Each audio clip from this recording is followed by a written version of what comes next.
There was a battle that changed the fate of Europe. There was a man who brought down a giant like Napoleon with nothing but his strategy. He never shouted, he never made speeches. But the moment he made a decision, entire armies followed him. This man, the greatest commander England has ever known, the leader who won with calmness, whose every move was etched into history, Arthur Wellesley, Duke of Wellington, the man who ended Napoleon. Fact 1. The birthplace of the Duke of Wellington. Arthur Wellesley, the man who would one day enter history as the Duke of Wellington, was born on May 1st, 1769, in the city of Dublin, Ireland. At that time, Dublin was a vibrant cultural center under the influence of the British Empire, known for its strong aristocracy and refined lifestyle. The Wellesley family belonged to this elite class, wealthy, influential, and highly respected, which meant Arthur was exposed to high-level education and strict discipline from a very young age. His birthplace, the family estate near Dublin Castle, carried every hallmark of aristocratic life: wide gardens, elegant architecture, and a powerful social status. But Arthur's childhood was not only comfortable. His family imposed strict rules, high expectations, and harsh discipline. This upbringing forged his defining traits: iron discipline, calmness under pressure, and a powerful will, qualities that would guide his entire military career. Growing up in Dublin's aristocratic environment, Arthur was shaped by both cultural refinement and a warrior spirit. This combination would later make him not just a commander, but a true strategic genius. Dublin, the city where he was born, could never have imagined that one day, a child from one of its noble homes would change the fate of Europe. But history proved exactly that. Fact 2. The Duke of Wellington, Britain's strongest general, Arthur Wellesley, later known as the Duke of Wellington, is remembered as one of the greatest military leaders in British history. But his strength was not measured only by his victories. What set him apart was his approach to war, his deep understanding of strategy, and his calm, unshakable leadership. Wellington never began a battle with reckless charges or dramatic surprises. He always started by studying the battlefield, analyzing every detail, and identifying the enemy's weakest points. Only then would he strike, with perfect timing. His strategy was built on three simple but powerful principles: the right position, strong defense attack only at the perfect moment. These principles earned him victories across the world, in India, in Spain, and ultimately at the Battle of Waterloo. On the battlefield, Wellington was known for his incredible calmness. Soldiers described him like this: it was as if the battle wasn't even happening. He stayed calm, focused. He saw everything. His composure inspired his troops. They knew their commander never panicked, never hesitated, and never prepared for defeat. Wellington was also a master organizer. He cared for his army with remarkable precision, and because of this, his troops followed him with absolute loyalty. For these reasons, Arthur Wellesley is remembered not just as a victorious commander, but as the strongest, smartest, and most reliable general Britain ever produced. People used to say Napoleon was the greatest commander in the world, but Wellington was the one man strong enough to stop him. Fact 3. The Duke of Wellington versus Napoleon, history's greatest duel. Arthur Wellesley, the Duke of Wellington, is remembered not only as a legendary general, but as the man who defeated Napoleon Bonaparte. Their confrontation was not just a battle, it was a clash of two minds, two strategies, and two eras. The Battle of Waterloo was fought on June 18, 1815. Napoleon felt powerful again. He had conquered half of Europe and built an empire that seemed unbeatable. But Wellington thought differently. He understood Napoleon's strengths, and he understood his weaknesses just as well. Wellington prepared for the battle with incredible precision. He placed his troops behind a ridge, hiding them from French artillery. This position weakened every French attack while giving the British army an almost perfect defensive advantage. Napoleon launched one attack after another, then an even stronger one. The French army threw everything they had: artillery, infantry, cavalry, the legendary Imperial Guard. But Wellington's line never broke.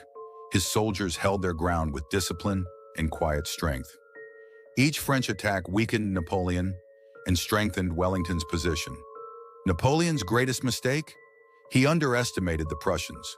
When Blücher's Prussian troops arrived late in the battle, Napoleon suddenly found himself fighting two armies at once.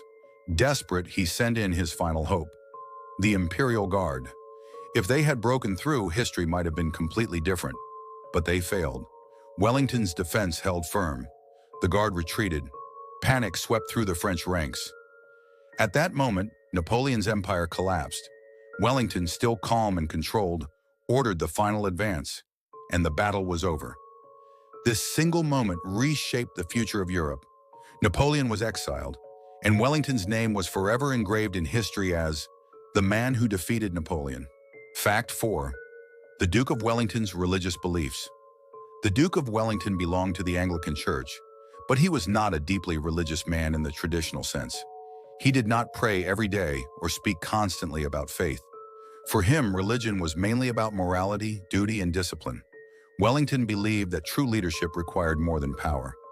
It required honesty, responsibility, and a strong moral compass. Because of this, he maintained strict but fair discipline in his army. His soldiers were expected to follow not only military rules, but moral behavior as well. This sense of ethical duty made his army stronger, more organized, and more loyal. Wellington's faith gave him calmness, logic, and a deep sense of responsibility, qualities that helped him become one of the most reliable and respected generals in history. Fact 5. Nicknamed the Warrior King, Arthur Wellesley, the Duke of Wellington, became so legendary for his victories and calm leadership that his own soldiers began calling him the Warrior King. This title was no exaggeration. Wellington never shouted orders. He never made dramatic gestures or acted like a heroic figure. Instead, he led with quiet focus, sharp logic, and absolute control. And the soldiers loved this about him. They trusted him because he never panicked, never rushed, and never made decisions driven by emotion. Every movement, every command, every formation was calculated with precision. This calm style gave his army a huge advantage.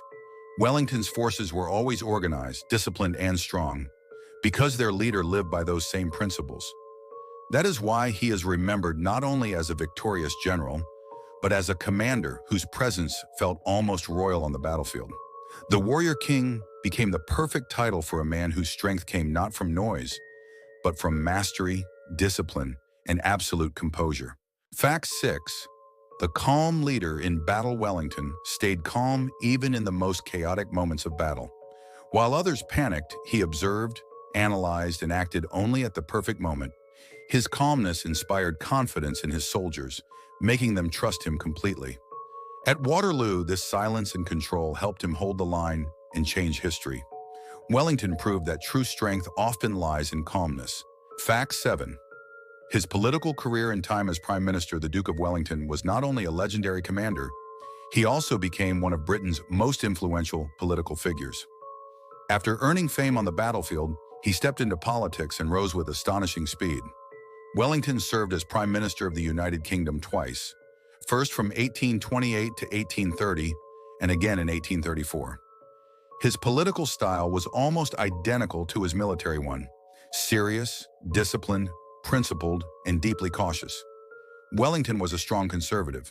He viewed rapid change with suspicion and believed that the primary duty of a leader was to protect national stability and order. In Parliament, he gained tremendous respect.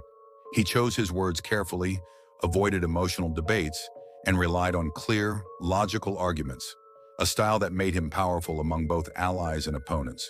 His political leadership mirrored his personality: calm, controlled, and never in a rush. Because of this, Wellington is remembered not only as a victorious general, but also as one of Britain's strongest statesmen. Fact 8. His iron discipline was the golden rule of Wellington's army. He believed that a strong military was built not only on brave soldiers, but on order, precision, and responsibility. No detail escaped him. Even small mistakes were corrected immediately, and every soldier knew that Wellington expected perfection. He never allowed his army to become careless. Every movement had to be logical, every command executed with accuracy, and every soldier had to feel accountable for their actions. This strict discipline made his army powerful. A disciplined army does not panic, does not fall into chaos, and stands firm even under the heaviest attacks. Wellington's discipline also created trust. His soldiers knew that their commander had everything under control and would never make a reckless decision.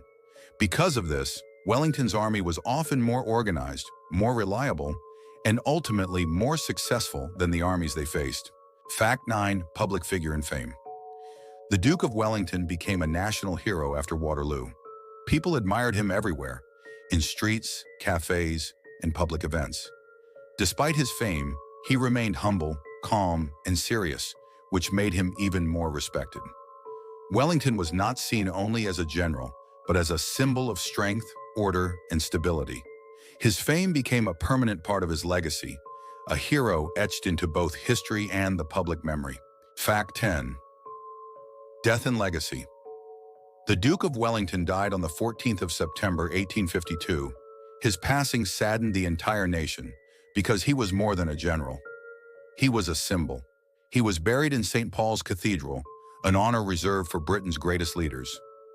Wellington's legacy lived on through his victories, discipline, and the role he played in shaping Europe. Today, he remains remembered as one of the most influential figures in British history.